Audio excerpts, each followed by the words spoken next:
He vanished after one unforgettable night. 5 years later, she walks into his mansion, not as a guest, but as the hired help. And her little boy just looked the billionaire dead in the eyes and said one word: Dad. He doesn't even remember her name. But fate never forgets. Hello family, welcome to True Life Stories. Please subscribe and leave a like for us, it means the world to us. Also share this video to your friends and loved ones and turn on post notifications so you don't miss future videos from us. Thank you as you do so. Sit back and relax as we dive into the story. The air shimmered with the faint hum of conversation, the clinking of crystal flutes, and the low beat of music pumping from hidden speakers. The rooftop of the Beckford Tower was awash in golden light, with strings of Edison bulbs twinkling overhead and a bar carved from marble glittering beneath the night sky. Waiters weaved through the crowd, balancing silver trays of champagne and hors d'oeuvres like clockwork. Liam Beckford stood with one hand in the pocket of his tailored navy suit, staring out over the glittering Manhattan skyline. His jaw was tense, his glass of untouched champagne glinting beneath the moonlight. "You're brooding again," said Marcus, his lifelong friend and CFO of Beckford Tech, nudging him with a smirk. "You're at your own party, and you look like you're about to bolt." "I might," Liam replied dryly, eyes scanning the horizon. "This whole thing, it's performative. I don't even know half these people." "That's because most of them are here for the brand. Not you."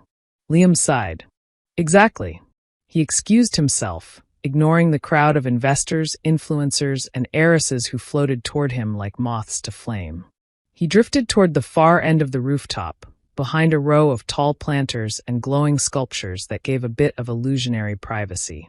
There, tucked between the shadows and soft jazz, was a small seating alcove, and someone already sitting there. A woman. Alone. She was sketching something in a notebook. She wore a simple black dress that hugged her curves modestly, but with elegance. No diamonds. No designer handbag. Just presence. Liam paused. She looked up. "Private party," she said with a half-smile, closing her notebook slowly. He grinned faintly. "You don't look like the typical guest." "Neither do you," she replied, tilting her head. "Too bored.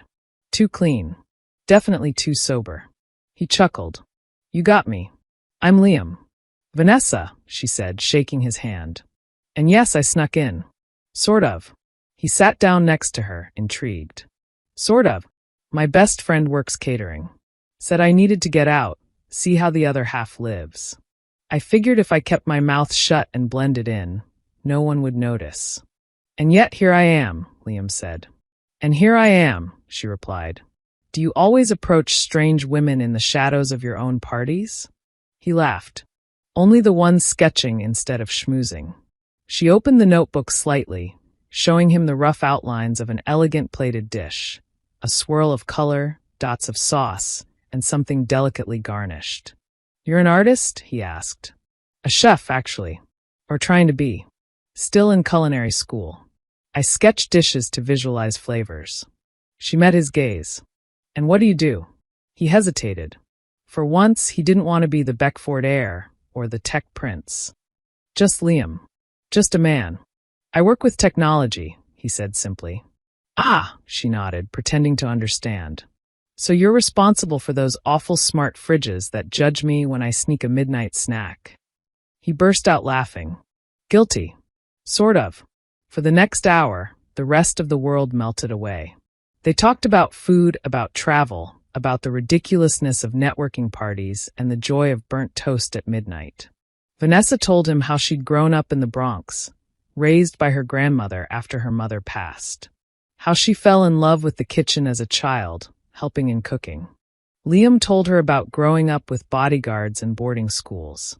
About missing the feeling of family, even though he never lacked anything else. They didn't ask too many personal questions. It didn't matter. It wasn't about last names or bank accounts tonight.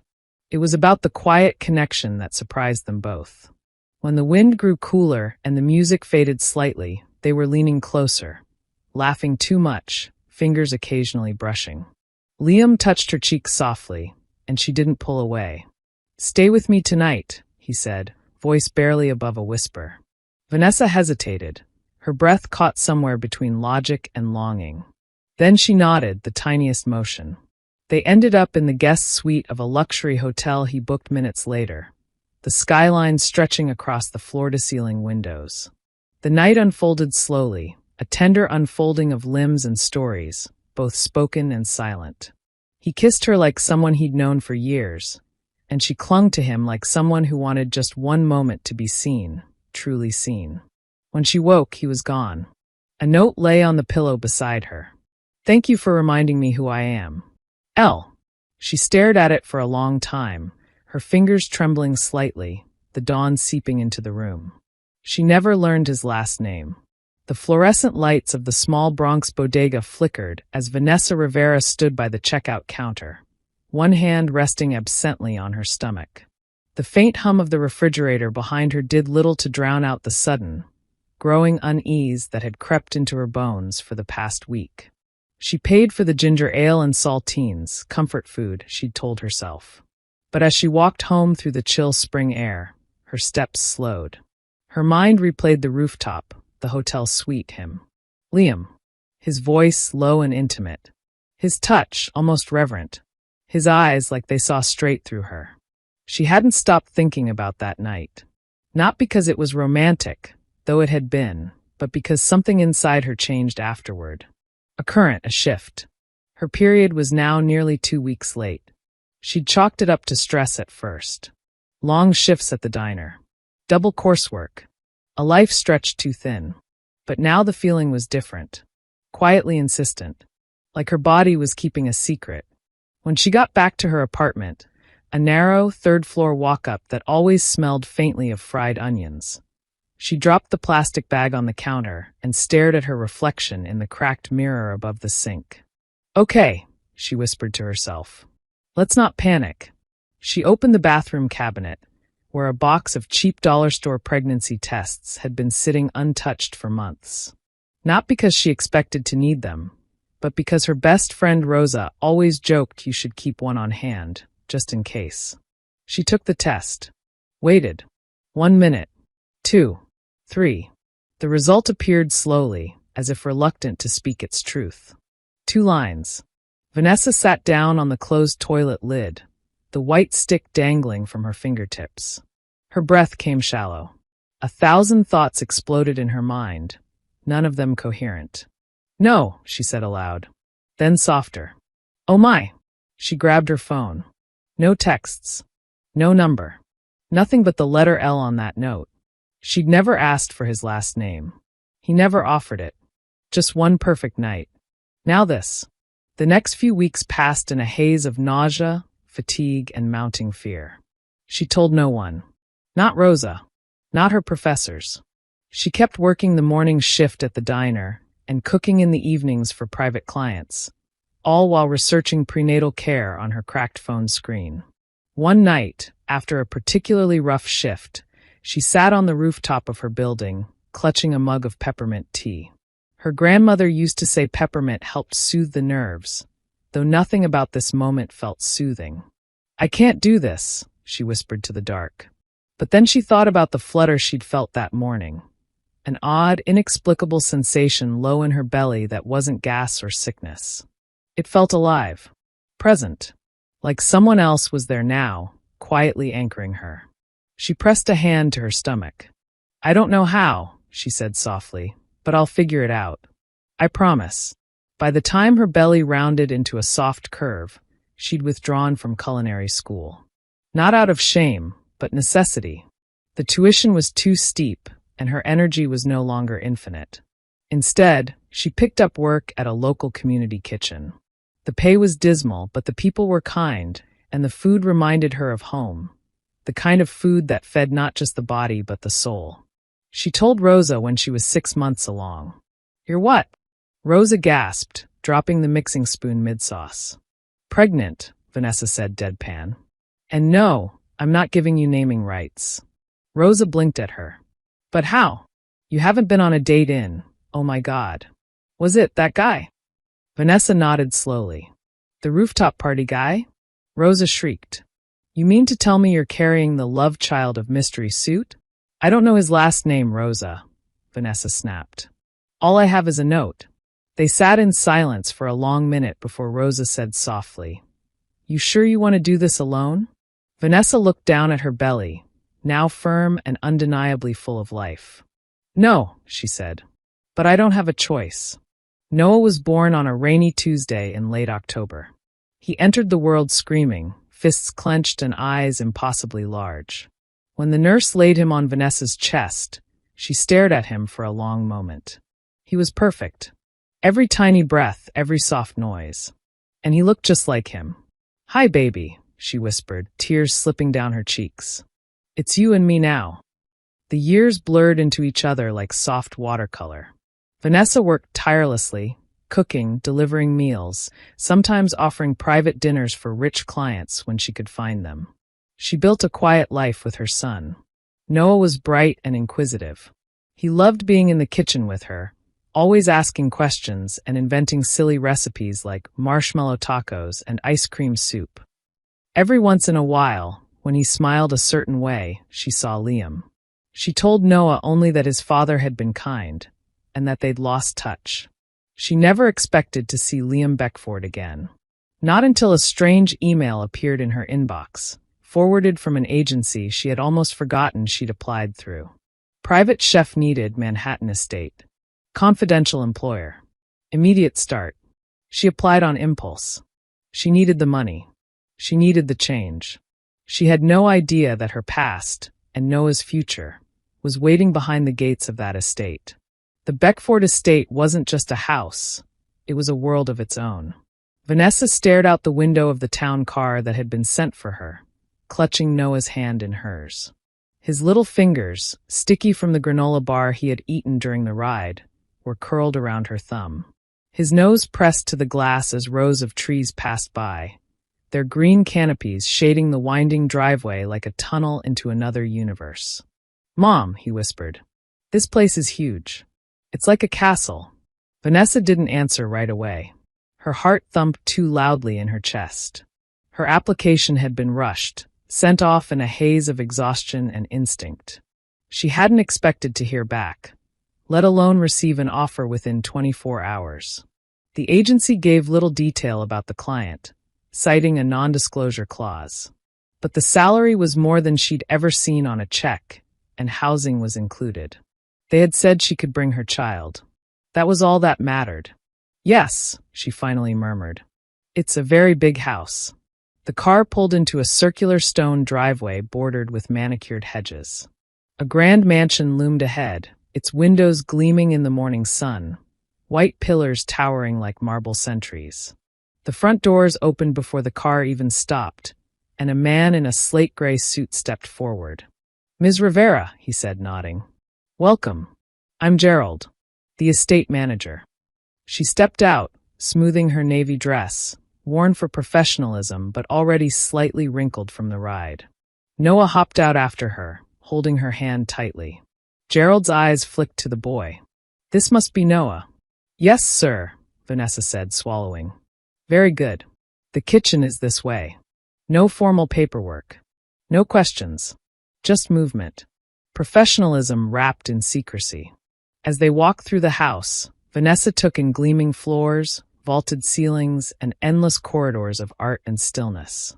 Everything smelled faintly of cedar and citrus polish. It was the kind of home where whispers felt too loud, where laughter might echo too freely. Noah tugged at her hand. Mommy, look. A piano. Shoo, she said gently, though her smile betrayed her awe. The kitchen was massive. Stainless steel counters, industrial ovens, a walk-in refrigerator, and a window that looked out over a pristine back garden. A pantry larger than her entire Bronx kitchen sat just beyond a frosted glass door. Gerald gave a clipped nod. You'll have full access here. Meal schedules are flexible, but breakfast at 8, lunch at 1, dinner at 7 unless noted otherwise.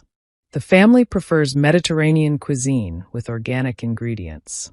The staff eats separately. Vanessa blinked. The family? Do I meet them? Eventually, Gerald said. The homeowner travels often. You'll mostly interact through me, at least at first. He handed her a binder. Everything you need is here. Menus, pantry inventory, dietary notes, estate rules. Your quarters are down the hall. Noah's room is adjoining. He turned to go, then paused. The estate is large. Please keep the boy from wandering too far.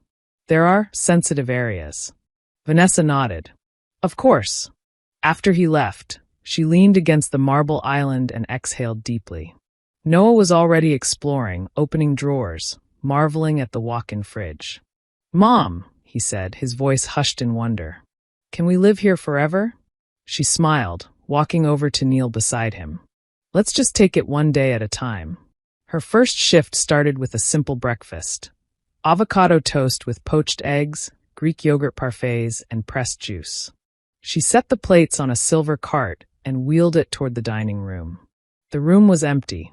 She set the table quietly, her hands steady even as her mind buzzed. There was no sign of the homeowner. The next few days passed in rhythm. Cooking, cleaning, prepping. Gerald communicated any changes. A guest arriving. A missed lunch. An early breakfast request. The man was efficient, professional, but distant. Vanessa found peace in the kitchen, chopping, blending, roasting, organizing ingredients like puzzle pieces. Noah stayed close. He brought his toy trucks and coloring books, setting up camp in a quiet corner of the kitchen while she worked. He was well-behaved, curious, and polite, her little sous chef, always asking questions. Why do you always add salt before you taste it? He asked one afternoon as she simmered a tomato reduction. Because it wakes up the flavor, she said. But not too much. Cooking is balance. Like when I try not to spill juice on my drawings? She laughed. Exactly like that. He made her laugh more in this mansion than she had in months. It was on the 5th morning that it happened. She was plating a spinach and feta frittata when she heard footsteps, different from Gerald's. Heels on wood. A faint, authoritative stride. Then a voice. Vanessa, the homeowner is on site today. He'll be joining for breakfast. Her chest tightened.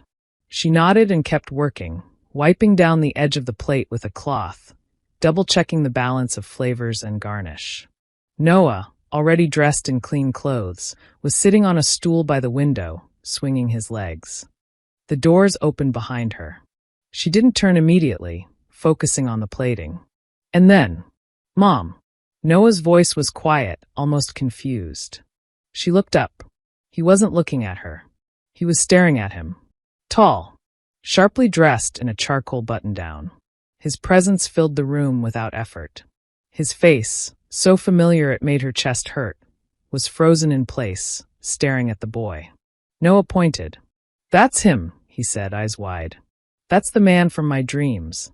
Vanessa's body turned cold. Noah, what? And then the boy said it. One word. Clear. Loud. Like it belonged to him. Dad. The silence that followed was deafening. Vanessa turned slowly. Her heart punched her ribs as her eyes finally met his. Liam Beckford. His face paled, his brows furrowed, lips parting slightly. She felt the room tilt. You, he breathed. She tried to speak. Nothing came out. The air between them stretched tight, trembling with recognition, disbelief, and the 5 years that had passed in silence. Liam Beckford hadn't been able to sleep. He'd returned from a red-eye flight at dawn, his head thick with jet lag and numbers, meetings still rattling through his brain. Southeast Asia. Board negotiations. Product launches. But none of it mattered as much as the gnawing feeling inside him. The one that crept into his chest at night when he closed his eyes in silent homes, cities away from anyone who actually knew him. He'd built an empire on algorithms and architecture, but the cost was something he still couldn't name. That morning, Gerald had informed him of a new hire, a private chef. Highly recommended, Gerald said. Formerly of a respected culinary school. Background clean. She's efficient, focused, discreet. Liam had waved it off. One less thing to think about. Until now. Now he stood in the doorway of his own kitchen, staring at a child. A child. The boy was maybe 5, big eyes the color of a late summer storm. He was staring right back at him. And he had just called him Dad. Liam blinked, unsure if he'd heard right. What did you say? He asked. Noah pointed again. You look just like me, he he said with an innocent grin. Mom said my dad had eyes like mine.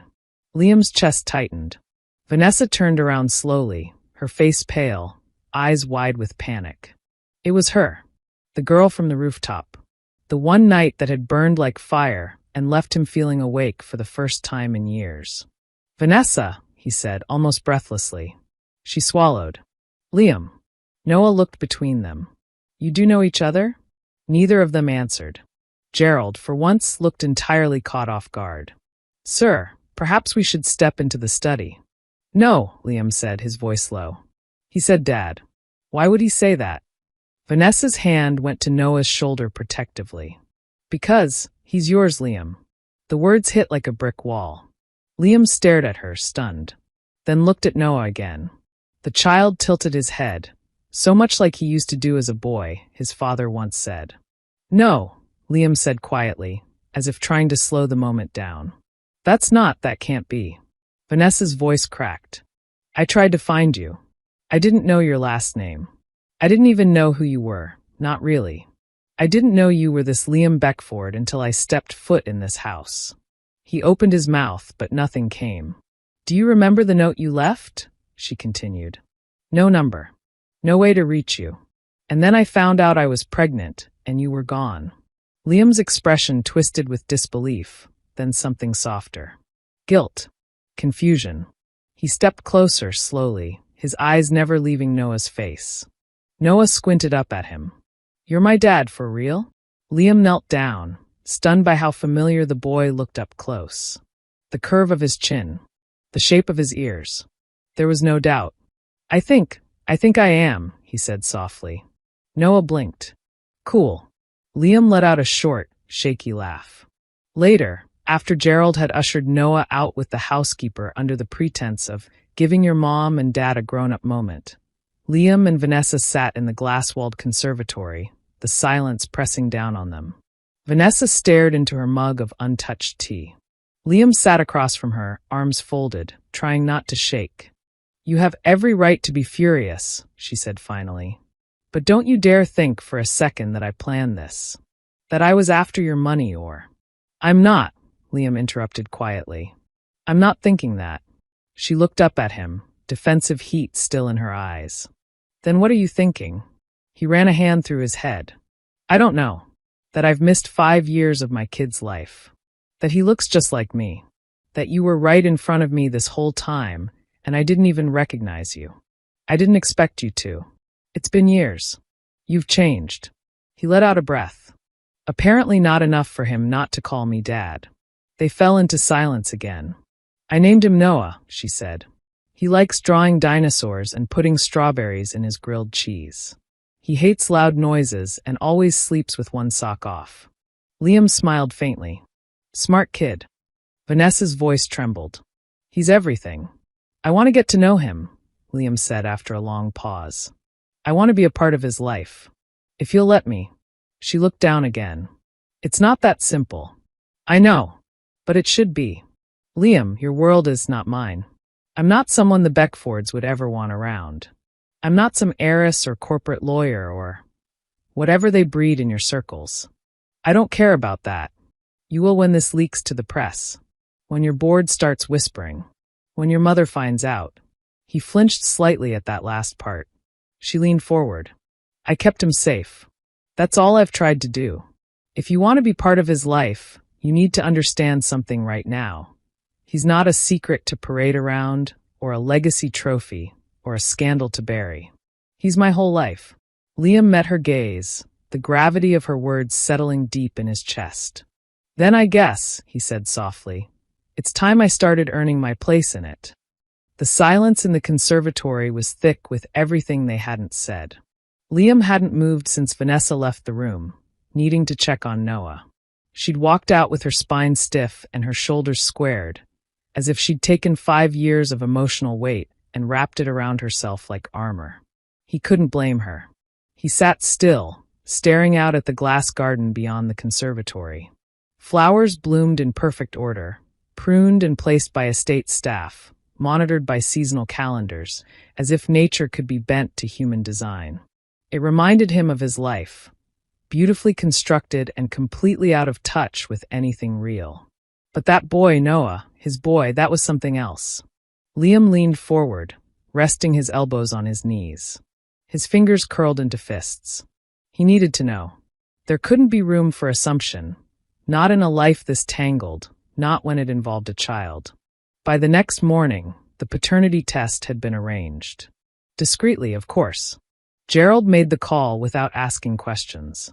A private physician came in through the service entrance. Clipboard in hand, eyes down, trained not to ask why the Beckford heir was swabbing the inside of a 5-year-old boy's cheek while trying not to tremble. Vanessa had stood next to Noah during the process, one hand resting gently on his shoulder. Her face was unreadable. Not angry, but not forgiving either. She looked like someone who had been bracing for this moment since the day she saw 2 pink lines appear on a plastic stick. Noah didn't fuss. He thought it was some kind of game. "Am I going to turn into a superhero now?" he asked the doctor. Liam chuckled despite himself. "Something like that, bud." The results arrived the next day. Liam opened the envelope alone, standing by the floor-to-ceiling windows of his home office, the Manhattan skyline peeking through the horizon like a distant promise. 99.9% probability of paternity. It hit harder than he expected. Not because it was a surprise, he knew just by looking, but because it made everything real in a way his mind hadn't fully allowed yet. It made him a father. He stood there for several minutes, the paper crumpling in his hand as the weight of 5 years settled on his shoulders. He found Vanessa in the back garden. She was kneeling next to Noah, helping him plant a row of lavender in the decorative bed along the stone path. Her curls were pinned up loosely, her sleeves rolled, and her hands smudged with soil. She looked like she belonged there, more than he ever had. "Hey," Liam said softly. She looked up. He held out the envelope. "It's official." Vanessa didn't take it. She just stared at him. "I knew it would be." Liam shoved the paper back into his pocket. "I want to be in his life, Vanessa. Not just visits. Not just holidays. Really in his life." Her jaw tightened. "And what does that mean to you?" "It means I want to get to know him. I want him to get to know me. I want him to feel like he has a father who doesn't vanish before breakfast." She stood slowly, brushing the dirt from her knees. "And when your mother finds out, when she learns there's a 5-year-old outside the bloodlines she curated for your legacy." Liam met her eyes. "I'll handle her. You say that like it's easy. It's not. But neither is being the guy who walked away and missed everything. His first steps, his first words, his first loose tooth. I can't change that. But I can try now. I want to try." Vanessa studied him for a long moment. "Okay," she said finally, voice low. "Then start with breakfast. With stories. With laundry. With late-night Lego building and bedtime tantrums." He blinked. "You want to be in his life, Liam?" she continued. "It doesn't start with your last name or the money in your account. It starts with him. And it starts small." That night, Liam read Noah's story for the first time.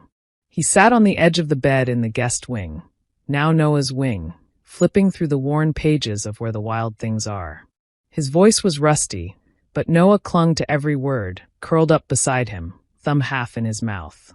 Vanessa watched from the hallway, one hand pressed to her lips, tears stinging her eyes. The following days passed in slow, cautious rhythm. Liam rearranged his schedule, began working from home more. He tried to learn Noah's world, his quirks, his rhythms, the small things that made him tick. He discovered that Noah liked breakfast at odd hours, hated socks with seams, and collected rocks with shapes that looked like things, even if no one else could see it. One afternoon, Liam tried to help build a Lego pirate ship and accidentally used the wrong pieces. "That's not how it goes," Noah said with mild offense. "I was improvising," Liam replied. Noah raised a brow. "Don't improvise the cannon tower." Liam grinned. "Got it." They laughed a lot, more than he remembered laughing in years. But Vanessa stayed guarded. Kind but distant. She cooked, worked, took care of Noah with effortless grace. But she remained behind the invisible wall she'd built, one Liam couldn't seem to break through. It wasn't until nearly 2 weeks later that the cracks started to show. They were in the kitchen. Vanessa was prepping a rack of lamb. Noah had fallen asleep in the sunroom with a half-eaten cookie in hand. Liam stood at the counter, watching her. "You're really good with him," he said. She didn't look up. "I've had practice." He hesitated. "With me, I mean. You're careful. Distant. I get it. I want to make this easier." She stopped chopping. "There's no such thing as easy," she said. "Not when you've been carrying everything alone for 5 years.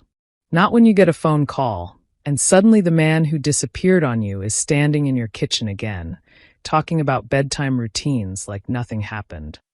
Liam said nothing. She turned to him. "You want trust? You want more? That takes time. And patience. And proof." Their eyes met. And for the first time, he didn't try to fix it. He just nodded. "Then I'll wait," he said. "And I'll keep showing up." That night, she found a note on her nightstand. Handwritten. Folded neatly. "I don't deserve a second chance. But I'm here anyway. And I'm not leaving again. L." She folded it shut, closed her eyes, and let the tears fall. Not from pain. From something that almost felt like hope. The Beckford estate had always been a fortress. It was built not just of stone and steel, but of control, layered expectations, social contracts, and carefully guarded appearances. Liam had grown up walking those pristine halls like a ghost in his own home, his life planned out by the hour and photographed by the press. Now those same halls echoed with the sound of small feet, toy trucks skidding across marble, and the unexpected joy of a boy's laughter. And Liam loved it. He was learning. Slowly, clumsily. He made pancakes shaped like dinosaurs, even when they looked more like blobs. He let Noah climb onto his lap during Zoom meetings. He bought bedtime books and practiced goofy voices until the boy fell asleep mid-giggle. And Vanessa, she was still a guarded mystery. Her eyes lingered longer now. Her voice softened when she spoke to him. But trust wasn't something she gave lightly. Especially not to the man who had disappeared without knowing she'd been carrying the greatest secret of her life. Then one afternoon, Victoria Beckford arrived. Without warning, without invitation. The black Rolls-Royce swept up the drive, sleek and menacing beneath a cloudless sky. Vanessa was in the kitchen prepping lunch. Noah was in the solarium stacking a tower of books. Gerald entered the kitchen in his usual precise manner, but his face betrayed something he never allowed, concern. "She's here," he said simply. Vanessa blinked. "Who?" He didn't need to answer. The front doors opened. Liam Alexander Beckford.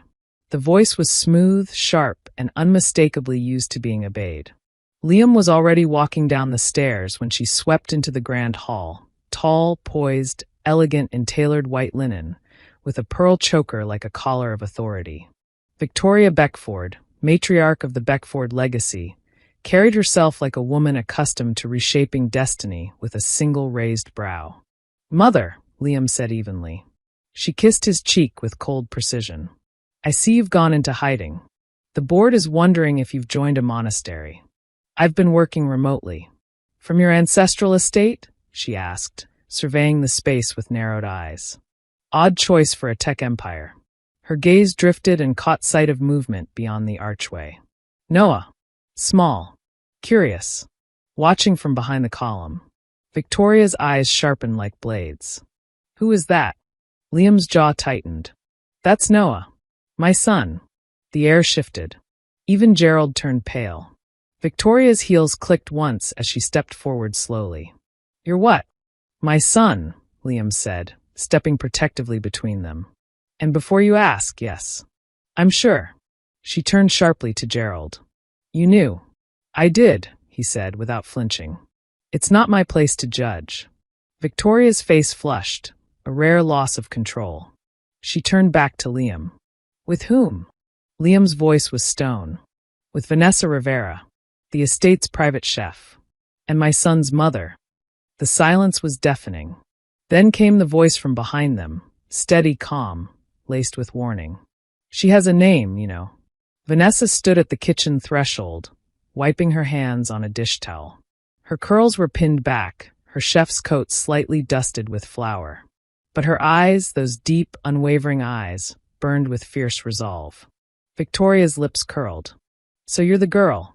"I'm the woman," Vanessa said. "And your grandson's mother." Liam stepped beside her without hesitation. Victoria's expression hardened. "What exactly is the endgame here, Liam? You play house with the help? Abandon your legacy for sentiment." "Don't," he said, voice sharp. "Don't disrespect her." She looked between them, icy and unreadable. "The Beckford name carries weight. Scandal isn't a luxury we indulge." "I'm not indulging. I'm living," Liam replied. "And I won't sacrifice them to preserve a legacy I never asked to inherit." "You have responsibilities." "I have a family now," Liam said, cutting her off. "And they come first." Victoria's eyes flicked to Vanessa, then to Noah, who was still peeking nervously from behind the doorframe. "I see," she said coolly. "Then you've made your choice." "No," Vanessa said quietly. "He's making his choice. Every day." Victoria turned on her heel. "Then don't expect protection when the media comes sniffing. Or the board calls for your head. Or the vultures start circling. Don't expect me to clean up this mess." She strode out the way she came, silent but seething. The doors slammed behind her. Vanessa exhaled slowly, her chest tight. "I told you this would happen," she whispered. Liam reached for her hand. She didn't pull away. "I know," he said. "But I'm not running. I'm not hiding. I want this life, even if it's messy. Even if it scares the hell out of me." She looked at him, really looked. And for the first time, she saw it, the man beneath the air. The father. The fighter. The one who was choosing her and Noah, not because he had to, but because he wanted to. "I can't protect you from everything," she said. He smiled faintly. "Then let's protect each other." From behind them, Noah's small voice piped up. "Mom. Dad. Can I still have grilled cheese?" They both laughed, exhausted, relieved, unsure of what tomorrow would bring, but together. In that moment, in that echoing kitchen of a cold empire beginning to thaw, it was enough. The storm didn't come with thunder or rain. It came with silence. A cold, deliberate silence, like the kind Vanessa had grown up recognizing in empty rooms and unsent letters. It came in the form of emails left unread, calls Liam didn't return, and the weight of a world she never asked to stand against. For days after Victoria's departure, the estate felt tighter, like the very air had adjusted, thick with unseen pressure. The Beckford name had begun to stir in the shadows. Quiet meetings. Sudden calls. Gerald moved through the halls with practiced calm. But even he seemed alert, as if sensing a shift in the winds that once served him. Liam was changing too. Not away from them, no, but into something heavier. He stayed close to Noah, laughed at bedtime, helped with math problems, and kept his promise to show up.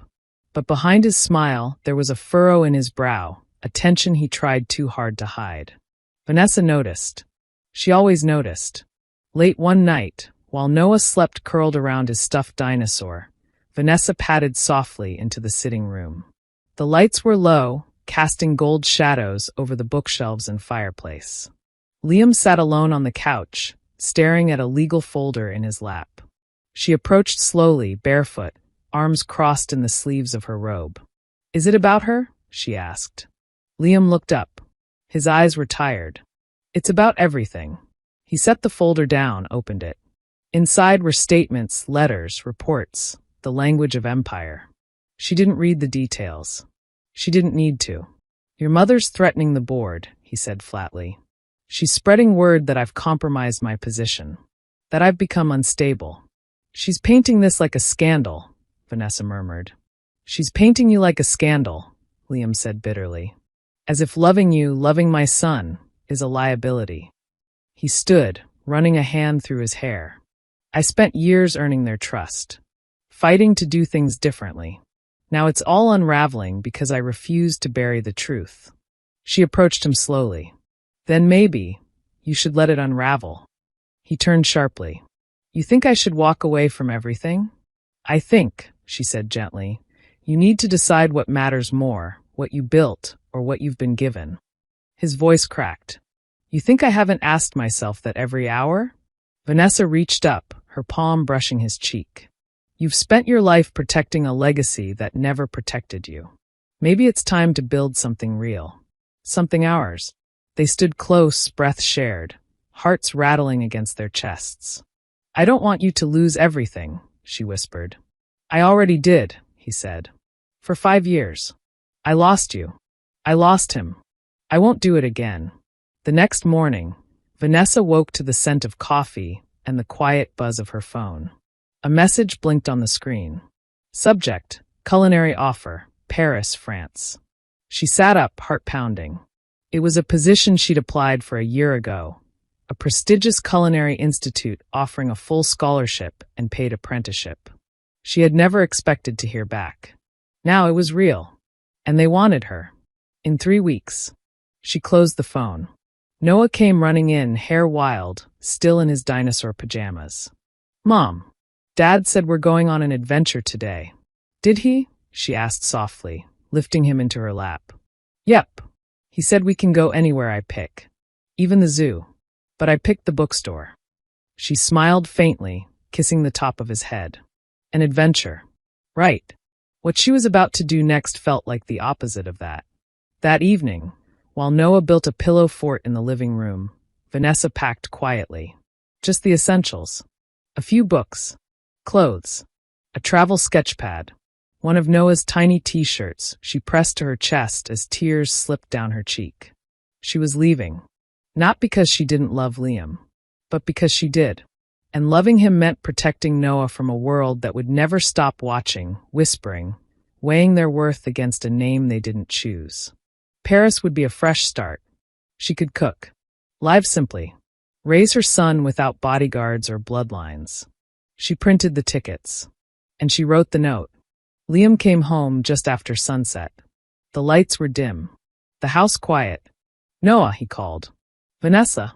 He found the note folded on the kitchen counter. His name in her handwriting. He unfolded it slowly. Liam, this house isn't built for the kind of life we need. I wish it were. You've given more than I ever expected. But this world, your world, is not mine. And I won't let our son grow up where love comes second to legacy. Don't follow us. But don't forget us either. We'll be okay. V. The page trembled in his hands. For the first time in years, Liam Beckford felt helpless. And then he did something he never did before. He ran. He reached the airport in a blur, tie undone, eyes wild, hope bleeding from every pore. He scanned the screens. Paris. Gate 43. Final boarding. He sprinted. The terminal blurred. Faces blurred. All that mattered was her. Them. He reached the gate just as the doors were closing. Vanessa, he shouted. She turned. Their eyes locked. And she froze. Noah clutched her hand tightly. Mom. Liam's chest heaved. Don't go. She stared at him, disbelief written across her face. What are you doing here? Everything I should have done 5 years ago, he gasped. Everything I should have done the moment I saw his face. He dropped to one knee out of breath. Come home with me. Or let me come with you. I don't care where. I just want us. Tears filled her eyes. Noah looked between them. Dad? Liam looked up at him. I'm not missing another minute, he said. Not one more. Vanessa's lips parted. Then, without a word, she stepped forward and took his hand. They didn't get on that flight. They went home. Together. The Paris apartment sat on the 3rd floor of an aging sandstone building nestled along Rue de Martyrs, with a view of window boxes bursting with ivy and fresh basil. The morning air smelled faintly of espresso and rain-soaked cobblestones. There was no gate, no marble columns, no press lurking at the end of a driveway. Just life, real and fragrant and honest. Vanessa stood barefoot in the small kitchen, the smell of cinnamon and browning butter filling the warm air as she stirred a batch of crepe batter. The window was open, and the lace curtain fluttered in the breeze like a sigh. She wore an apron over a faded linen dress, a smear of flour across her cheek. She hadn't worn heels or makeup in weeks, and she'd never felt more like herself. Mom! Noah's voice echoed from the hallway. Dad's putting my shirt on backward again. Vanessa laughed. Because he's trying to turn you into a superhero, remember? No capes. Noah yelled back. She turned toward the doorway just as Liam appeared, rumpled and grinning, holding a very confused-looking Noah who had his arms tangled in his collar. I swear I followed the diagram, Liam said, mock-serious. That's your problem, Vanessa said. You treat his wardrobe like IKEA furniture. Liam chuckled, setting Noah on his feet. The boy ran off again, cape, or shirt, flapping behind him. Liam stepped closer to Vanessa, slipping his arms around her waist from behind. He rested his chin on her shoulder. Something smells amazing, he murmured. Hazelnut crepes, she said. And a little bit of peace. He kissed her cheek, then rested there for a while, breathing in the quiet. It had been 3 months since they left New York. Liam resigned from the board of Beckford Tech 2 weeks after arriving in Paris. He didn't do it with a press conference or a scandal. Just a single press release that read, I've chosen family over empire. I have no regrets. The world had its opinions, of course. Headlines ranged from Beckford heir steps down amid rumors to the woman who tamed the billionaire. But in Paris, none of that mattered. Vanessa began teaching weekend culinary workshops at a small local school.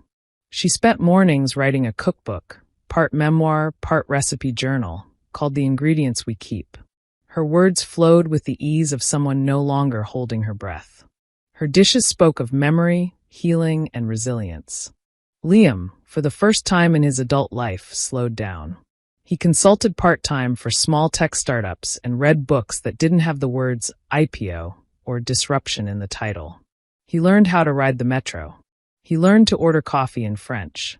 He learned to laugh without looking over his shoulder. And most of all, he learned how to be present. Noah thrived in his new world. He took painting classes at a local art studio and brought home masterpieces that somehow always included dinosaurs wearing berets.